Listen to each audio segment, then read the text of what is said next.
Hello students, मेरा नाम है अरविंद शर्मा। गुडोज नॉलेज सेंटर में आपका स्वागत है। स्टार्ट करने वाले हैं क्वेश्चन नंबर 221 और क्वेश्चन नंबर 222 जो कि IIT एडवांस का ट्रिग्नोमेट्री का पार्ट चल रहा है। आई होप कि आपको ये 200 सवाल बड़े बेहतरीन सवाल गए होंगे। आपने इसमें वेरिएशन देखा होगा, अलग अलग प्रकार देखे होंगे सवालों के। और IIT एडवांस का 210 से स्टार्ट हुआ है, 222 चल रहा है, अब हमारा 221 चल रहा है।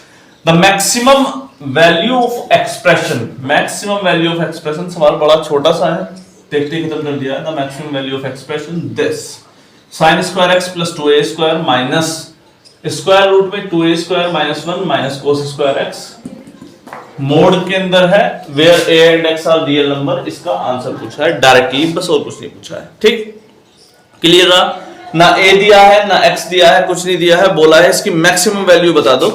देखो बेटा, ये एक तो स्क्वायर रूट के अंदर है, पहली प्रॉपर्टी आपको पता होनी चाहिए कि स्क्वायर रूट के अंदर कुछ भी होगा उसकी वैल्यू हमेशा ग्रेटर देन इक्वल्स टू 0, यानी कि इसकी मिनिमम वैल्यू जो आ सकती है वो 0 आ सकती है।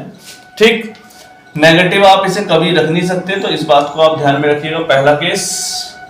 ठीक, दूसरा केस यहां पर जो जानने वाला है a माइनस बी वाला केस मान सकते हैं या x माइनस वाई मान सकते हैं। मान लो कि आपको इस टर्म को मैक्सिमम बनाना है, ये टर्म मैक्सिमम कब बनेगी बताओ? x माइनस वाई, ये x है ये y है, इसको लेकर के चल सकते हैं। x के पास 50 रुपए हैं, y इससे कितने रुपए ले ले कि इसके पास मैक्सिमम रुपए बचे। अगर y ने मान लो 1 रुपए भी इससे ले लिया तो क्या इसके पास 50 रुपए बचेंगे? नहीं। कितने रुपए बचेंगे? 49, मतलब कम हो गए। मैक्सिमम होने के लिए क्या होना पड़ेगा? इसको 0 होना पड़ेगा, ये रुपए ले ही ना, तो कितने रुपए बचे इसके पास? 50, मैक्सिमम टू मैक्सिमम। तो इन दोनों में से अगर x माइनस वाई कोई टर्म है उसको मैक्सिमम होना है तो उसमें से y को क्या होना पड़ेगा?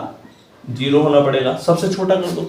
हम तो इसे नेगेटिव कर देते कि उल्टा इसे रुपए दे दे, माइनस का 5 कर दो, 5 रुपए और उल्टा देके जा रहा है। लेकिन क्योंकि इसने स्क्वायर रूट लगा दिया तो स्क्वायर रूट 0 से कभी छोटा हो ही नहीं सकता, तो हम इसे नेगेटिव नहीं कर सकते, लेकिन 0 तो बना ही सकते हैं। इस टर्म को मैक्सिमम होने के लिए दूसरे पार्ट को क्या होना पड़ेगा? 0 होना पड़ेगा। नेगेटिव हो सकता है अगर वो अलाउड करता तब। ठीक, सवाल पे आते हैं आपके। आई होप कि केस क्लियर हुआ हो। इसकी मैक्सिमम वैल्यू जब आएगी जब ये वाली टर्म 0 होगी, नेगेटिव हो नहीं सकती, नेगेटिव होती तो प्लस 1 का एक बड़ा सा केस बन जाता। इस वाली वैल्यू को 0 के इक्वल करते हैं, 2a square minus 1 minus cos square x equals to 0। हमको अब इसकी वैल्यू निकालनी है। 2a स्क्वायर तो यहां पर भी दे रखा है, यहां पर भी दे रखा है, sin स्क्वायर x की वैल्यू क्या यहां से आ सकती है? ये वाली टर्म तो आपने 0 मान ली। ठीक, ये वाला तो अब केस सही खत्म हो गया। इस वाले का केस देखते हैं। 2a square sin square x लाने की कोशिश करता हूं मैं, यहां 1 माइनस कोस स्क्वायर थीटा को 1 माइनस sin स्क्वायर थीटा लिखने की कोशिश कर लेते हैं। 2a स्क्वायर माइनस का 1 minus 1 plus sin square x equals to 0।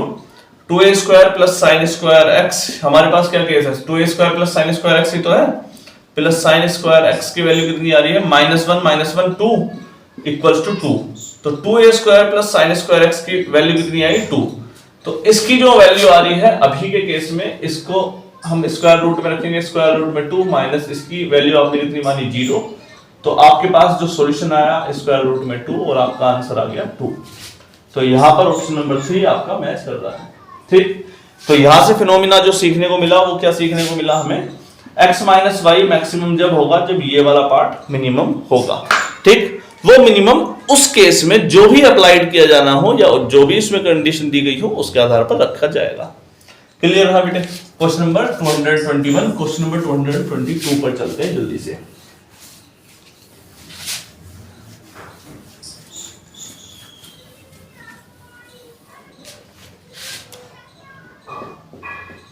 Question number 222, क्या सवाल बन रहा है ये? If tan x plus tan 2x plus tan 3x equals to tan x dot tan 2x dot tan 3x, then पूछा आपसे modulus sin 3x plus cos 3x की value पूछी है। ये आपका सवाल है। ठीक, इसकी वैल्यू ऑप्शन दे क्या? ऑप्शन ले लो 0, 5 4 2 1 3 5 4 कुछ भी लिखो, क्या फर्क पड़ना है। आंसर जिसका आता है उसका ही आता है, ऑप्शन से एक्चुअली कोई फर्क पड़ता है नहीं वैसे भी, है ना। सीधी सी बात है, जिसको जवाब निकालना आता है उसे ऑप्शन की जरूरत ही क्या है। तो जवाब निकाल लो, ऑप्शन कितने भी हो कोई फर्क पड़ना नहीं है वैसे भी। चलिए सवाल देखते हैं। 10x plus 10 2x plus 10 3x equals to 10x 10 2x 10 3x। ये केस दिया हुआ है और पूछा है sin 3x plus cos 3x की वैल्यू जब आएगी जब आप x की वैल्यू निकालेंगे। ठीक, रियल में अगर मैं इसमें से x की कोई ऐसी वैल्यू जिस पर ये दोनों इक्वल हो जाए तो वो हमारा x का आंसर हो सकता है।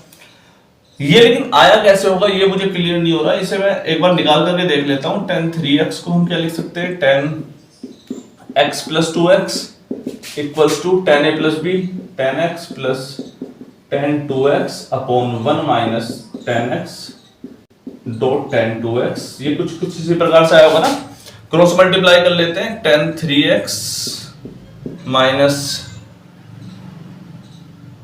10x into 10 2x into 10 3x equals to 10a plus b 10a plus 10b upon 1 minus 10a 10b 10x plus 10 2x। ठीक, सुन अगर मैं 10 3x को यहां पर जीरो कर दूं, क्या कर दूं, इस टर्म को जीरो कर दूं मान लो, तो इस टर्म जैसे ही ये वाली जीरो होगी तो ये पूरी टर्म कितनी हो जाएगी, जीरो। राइट साइड जीरो आ गया। लेकिन जैसे ही यहां पर ये जीरो होगा तो ये वाली टर्म तो सारी की सारी किसमें चली गई, जीरो के अंदर चली जाएगी।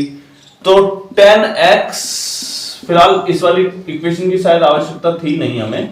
10 2x की वैल्यू कितनी आ जाएगी, जीरो। Very good. जब 10 3x जीरो हो रहा है तो 10x प्लस 10 2x की वैल्यू कितनी आ रही है, जीरो। चलिए काम हो गया हमारा। जब हमने इसको जीरो के इक्वल करा तो ये वाली टर्म अपने आप ही जीरो आ गई और ये पूरी की पूरी टर्म जीरो आ गई। मतलब लेफ्ट और राइट साइड कैसे आ गए, आपके इक्वल आ गए। इसका मतलब 10 3x इक्वल्स टू जीरो आपका क्या आ गया, सॉल्यूशन आ गया। ठीक, इस इक्वेशन का सॉल्यूशन क्या है, 10 3x को जीरो के इक्वल कर देते हैं, हमारा आंसर आ गया। Very good. आई होप कि आपको यहां पर थोड़ी सी कंफ्यूजन हुई हो। हमने दोनों तरफ की वैल्यू इक्वल की है। 10 3x जब जीरो करेंगे तो ये दोनों वैल्यू कैसी आ रही है, इक्वल। तो 10 3x जीरो कब होता है, 10 n पाई पर, किसी भी पाई की वैल्यू पर वो जीरो हो जाता है। तो 3x की वैल्यू कितनी आ गई आपकी, n पाई आ गई। तो यहां से x की वैल्यू कितनी आ गई आपकी, x की वैल्यू आ जाएगी n पाई बाई 3। यहां पर एक ऑप्शन आपके सामने बनता हुआ नजर आ रहा है। sin 3x की वैल्यू रखते हैं, sin 3x मोड के अंदर रखेंगे बेटा, 3x की value n pi by 3 plus cos 3 into n pi by 3।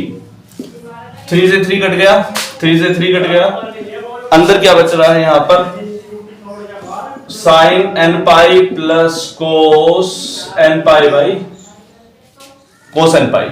ठीक, sin n पाई, साइन के n पाई की वैल्यू हमेशा जीरो रहती है, आपको पता है। cos n पाई की वैल्यू अगर n पाई आपका 0 पाई 2 पाई सॉरी पाई 3 पाई 5 पाई 7 पाई हुआ तो इसकी वैल्यू रहती है cos इन सब पर -1। और अगर 2 पाई 4 पाई 6 पाई रहा, जीरो को हटा देते बेटा यहां से, जीरो इसमें शामिल होता है, ये सब रहा तो इसकी वैल्यू रहती है आपकी पॉजिटिव 1। तो इसकी वैल्यू या तो -1 आएगी या पॉजिटिव 1 आएगी। तो पहली टर्म कितनी आ रही है, जीरो। दूसरी टर्म कितनी आ रही है, -1 या +1। अगर इसके अंदर मैं यहां पर रखता हूं जीरो प्लस या माइनस का 1, कोई सा भी रख दीजिए, मोड के अंदर बाहर आएगा तो कितना आएगा, वैल्यू 1। और मोड के अंदर +1 रहा तो भी वैल्यू कितनी आएगी, बाहर 1। तो हमारे पास ऑप्शन नंबर जो भी हो ये, इसका आंसर कितना आ गया, 1 आ गया है। क्लियर रहा। तो इस इक्वेशन को सबसे पहले हमने इक्वेट किया, x की एक वैल्यू निकाली, x की वो वैल्यू जब आपके पास आ गई तो हमने उस x की वैल्यू को इसके अंदर रख दिया। आपका जो आंसर था वो आंसर आपके सामने आ गया है। चलिए इस वीडियो में इतना ही। नेक्स्ट 223 पर चलते हैं जल्दी।